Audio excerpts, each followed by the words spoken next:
Hi, and welcome to Fairy Godmother's Pod of Wisdom and Knowledge. I'm Reverend Elizabeth Howell, and the co-host is... Yeah, I'm Reverend Cynthia. Good to see everybody. Hope everybody is having some fine weather today.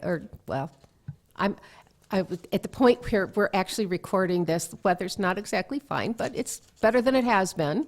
Well, we're definitely seeing some breaks for the spring, and yeah, some future coming in. Keep fingers crossed. Yeah, well, we're getting a break, definitely in Ohio from that deep freeze, and so welcome back. If you've been first time tuning in, thank you for tuning in and share and like. Would like you to share our YouTube and our Facebook. And if you want to email us, you can go ahead and email us at gmail.com, fairygodmotherspod@gmail.com. If you have any questions or if you have any requests, right now we're just going to we've got a special guest on today. Yes. So somebody who's near and dear to my heart. Yes, and she's going to talk about some upcoming trips that she's doing, teaching. She's a teacher, She's a teacher in the Mayan tradition. Yeah. And she does a lot of spiritual journeys takes people on spiritual journeys through around the world. I was blessed to be able to go with her down to the Yucatan for some Mayan knowledge and learning and initiations. That's the word I'm grappling for. And she's got some plans coming up for going to Scotland, and she's been to Peru, and she'll tell us all the good stuff when it's time for her to come on. And I think it's really appropriate and very important these times right now, because I think with the planets the way they have been moving, and with Saturn now in the sign of Aries, and Neptune in the sign of Aries, and Pluto in the sign of Aquarius, people are seeking.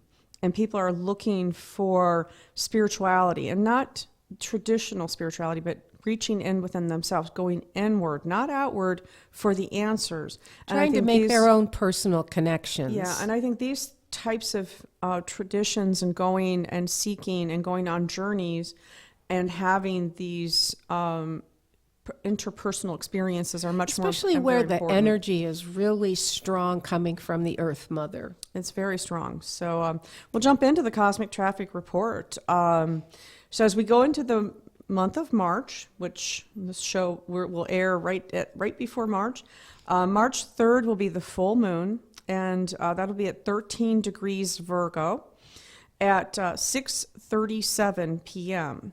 But there will be a lunar eclipse in Virgo at 6:33 p.m.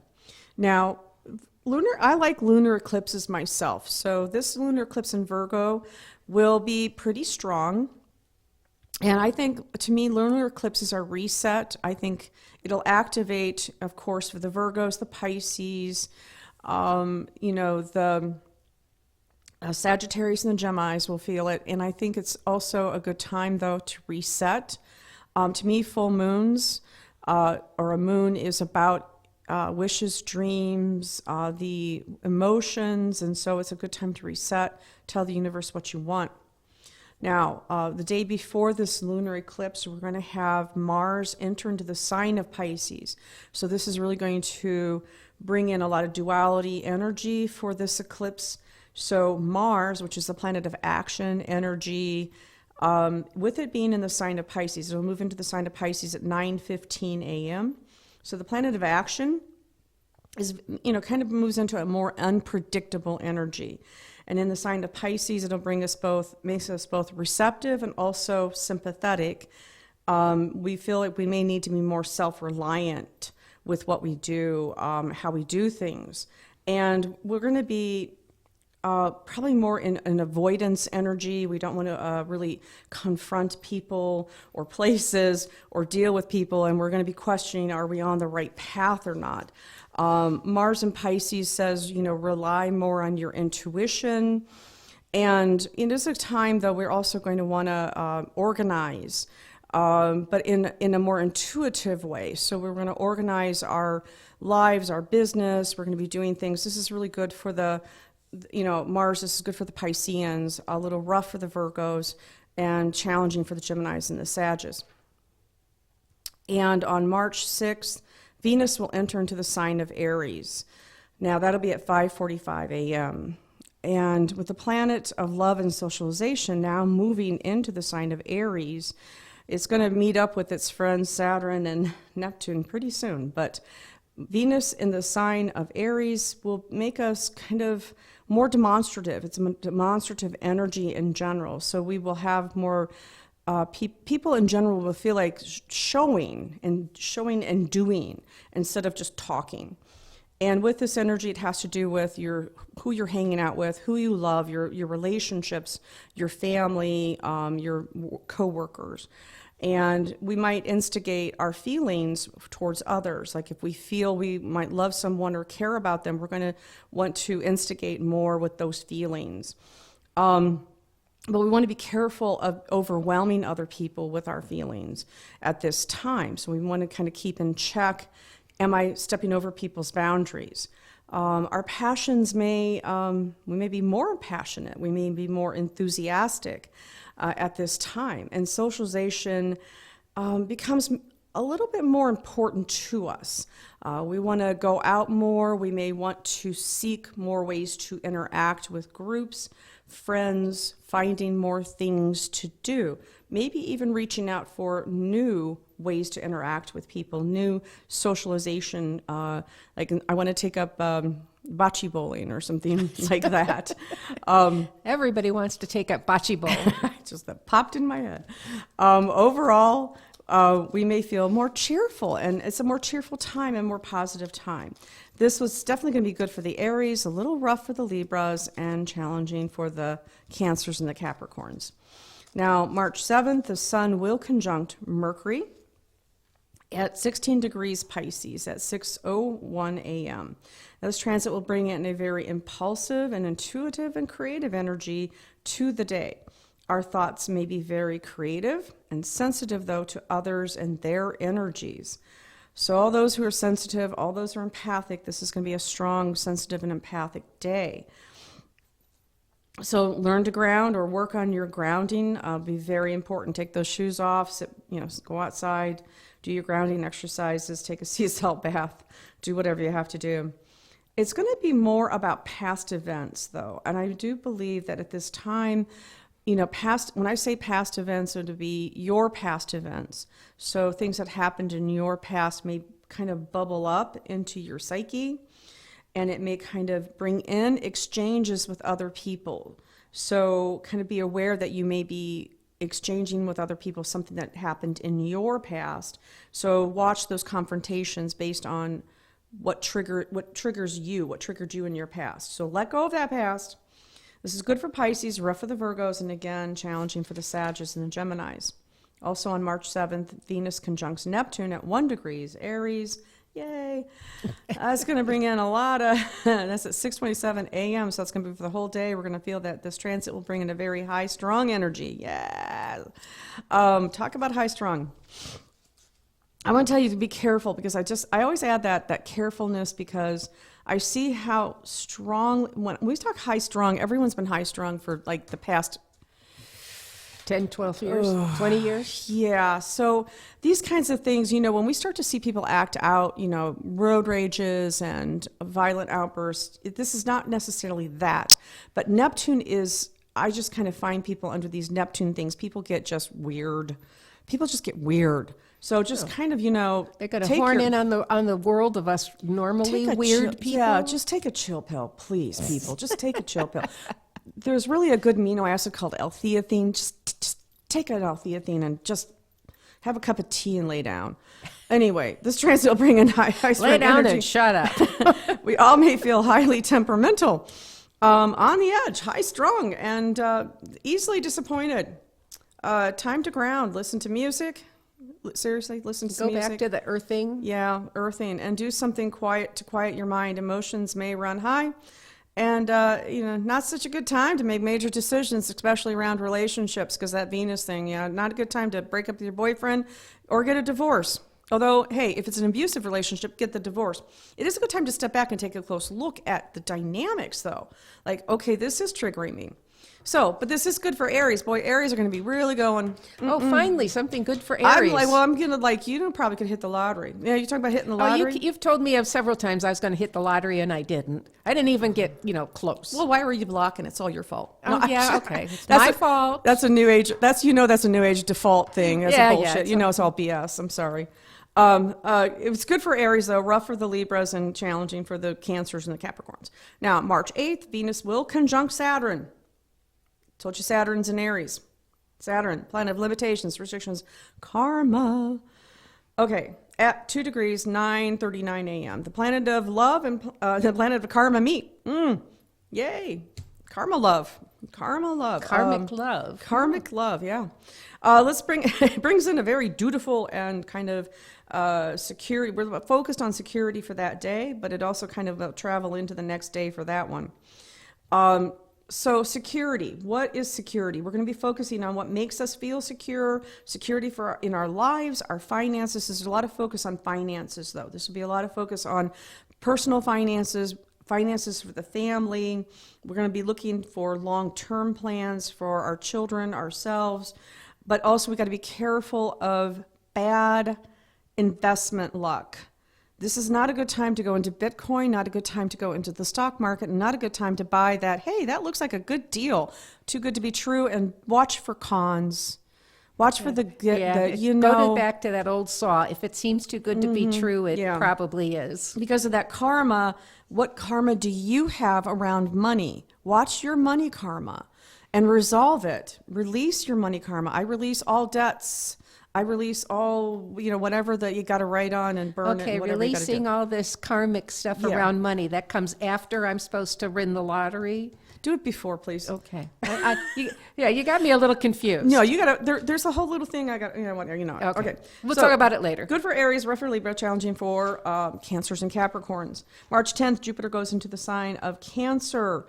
It goes direct. So it was retrograde, goes direct, still in the sign of Cancer. This is going to break forth. Good stuff, though. Growth, wealth, it's good. I like it. Housing market should pick up. People should be picking up. We should be feeling a little bit better. I like Jupiter and Cancer. For the Cancers, yay, you're all going to feel good. Capricorns, For the Libras and Aries, all right, we're all right. It's challenging. Challenging.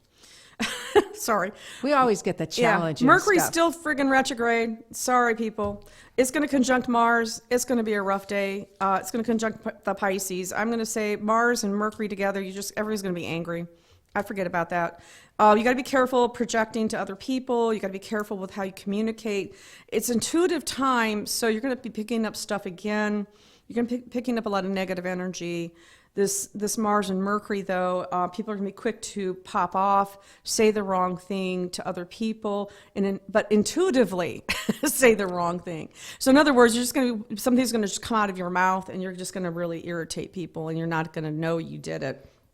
So I just say, be careful, watch delays as well. It's challenging for the Pisces, the Virgos, the Geminis, and the Sagittarius. And so, Sagittarius will say anything. They will. and I think this will pertain to my husband personally because he's a Gemini. I think I'm going to hide that day, honestly. I swear by that. So, well, we could go to lunch. Yeah, so that's for the first 2 weeks of March. So everyone hang in there. Enjoy the lunar eclipse. Enjoy the lunar eclipse. All right. And I've been visited by aunt a few times. And as I was trying to explain earlier to you, off mic, we were still in the middle of the, 15 below wind chill factor where the ants usually aren't out. They're still well under the ground, under the frost level. But this one came and it walked into my kitchen across the counter, and it was several times. And then I wasn't paying attention to that. So then it kept showing up on my shirt, and that aggravated me. And like it says, usually they show up, after it starts raining. It's springy and it's rainy and everything is flooded. So they come up out of the ground and they come into my kitchen and head to the sink. I still don't quite understand that. Well, I didn't understand that. When we get through with this, it may be a little bit more enlightening. But then I also found one on my manager's desk at work when I was getting ready to work for my shift. So what my take on ant, before I get into what everybody else says, is the first thing that comes to my mind is strength. Ants can carry what would be the human equivalent of a skyscraper. Quiet, steady, functional strength, not showy, not dramatic, just doing the work. And then there is the trail. When an ant finds food, it doesn't hoard it. It leaves a pheromone trail on the way back so that others can follow that back to the source to retrieve the rest. And here, go get the rest for the survival of all. That feels like working as part of something bigger, asking for help, leaving a path for others instead of carrying everything alone. But I can't stop thinking about the sink. Ants come inside to escape the spring rains, and I didn't step on any ants, and that's going to matter in a moment. And yet they head straight for the kitchen sink where there's water, drainage, where maybe excess flows away. Maybe it's not about escaping the rain at all. Maybe it's about excess itself, echoing the buzzard energy that's been around me for the last few years. And yet they head straight for the kitchen sink. I'm sorry, I jumped here. Maybe it's not about the excess, echoing the buzzard's energy around me that is about clearing away that what's unneeded. Ant feels like the next layer, tending what remains, maintaining balance, and making sure nothing builds up again. Then we come into what others I respect have said about it. And it said, step on an ant and rain will soon follow. Does that sound familiar? Okay. Disturb the little earth workers and the sky responds. Talk about being powerful. In some native teachings, every ant has a role within the colony, just like every person has a role in the tribe. Everyone participates. No one is ornamental. Ants are engineers, planners, builders for the future. They work for the greater good, not ego. Some see a nearby colony as protection. Others warn that destroying one is unlucky. Many point out an ant appears as a nudge to finally start that project you've been putting off. Weirdly, birds rub ants on their feathers so that the formic acid they exude can remove parasites in their feathers. Purification in action. Across traditions, the thread is the same. Discipline, contribution, steady work, patience, and structure. When we get into the shadow side, and onto that pesky shadow side we go, are we trying to do everything alone, refusing to ask for help? Are we showing up in our relationships? Are we pulling our weight? Are we carrying more than my share? Are we contributing to the greater good or just protecting our ego? And the question ant keeps pressing, what is bugging me? And why is it bugging me? The ant didn't crash in with a bang. It shows up in small, repeatedly, persistently, and oddly out-of-season ways. Maybe the message wasn't loud, but it did get my attention. Maybe it's reminding me to be steady, to be disciplined, to build, to participate, to tend to the small things before they become colonies, and to continue to clear what is unnecessary and potentially holding me back. Small things matter. Tiny efforts compound. Ants never forget this, and neither should we.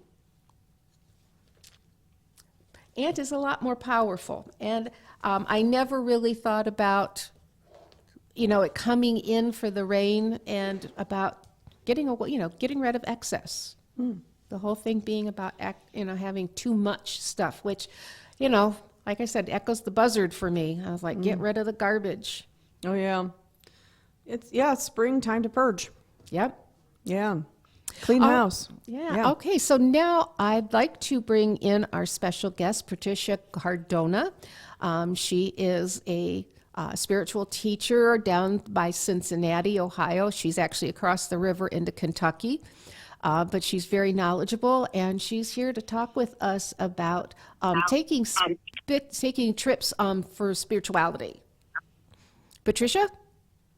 Hello. Nice to be on your show. And I love to talk about the spiritual journeys that we take people on with us, because it's such an amazing opportunity to either introduce or continue to help people explore all the amazing sacred sites there are here on planet Earth. Yeah. And we choose places that have the most resonant energy in them. So the sacred sites that we go to are places that have been used for, it's hard to know how many hundreds or thousands of years, because each civilization, as it comes and goes, is attracted to a site that has been used by other civilizations before that, because of the very high energy and the earth energy levels that are present in that site. So everyone wants to build their temple to whatever god they follow, wants to have their people, sometimes buried. People want to bury people at these places because the energy is so powerful, but mostly because people want to do spiritual work there and healing work there, so that they can take advantage of the really high level of energy at these sites. And so presently, this the place we're going this May to Scotland, and this journey is a journey of great joy for me, because I love to be immersed in the energy of the fairy and the fairy realm, since I have past lives in that realm, and I have a very strong relationship with the fairy realm and the fairies themselves.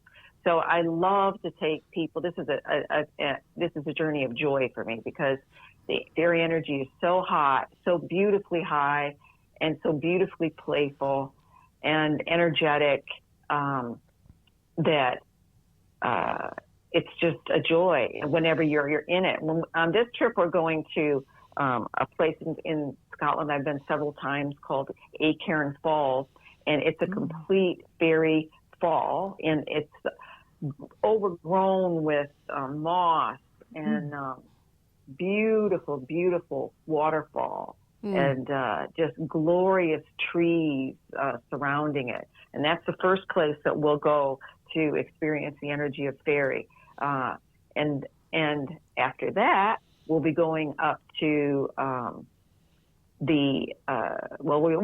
be going to a sacred site, a very ancient sacred site called Clavacarn, where we've done ceremony on other journeys when we were there with some people from Scotland, their group of Druids or Celts or whatever they want to call themselves, that are doing ceremony there, and our group of people, and had very powerful experiences at that site. It has cairns in it, so they were places where people may have at some age been buried in it, but the place itself has structures and energy in it that's still very activated and powerful. Sounds exciting. Oh my gosh. Sounds beautiful. Yeah, it is. It is. And we did a ceremony there, I don't know, probably, I'm trying to remember how long ago it was. Might have been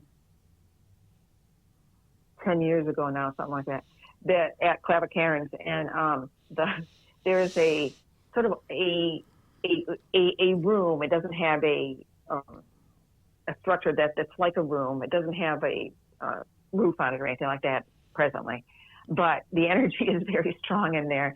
And one of the ladies in our group that had come with me, whenever I take people with me on a trip, I do a healing on them prior to the trip, because I want to make sure that their energy field is clear, that anything that's going on with them, we might be able to clear before the trip, with the idea that way they're going to have a more powerful trip and be able to absorb and advance and get more out of the trip. So anyways, but we had one lady that kept making excuses, and I never did get to do a healing on her prior to the trip. and I didn't understand why she was doing that. And I didn't know her. This is the first time she ever journeyed with me. But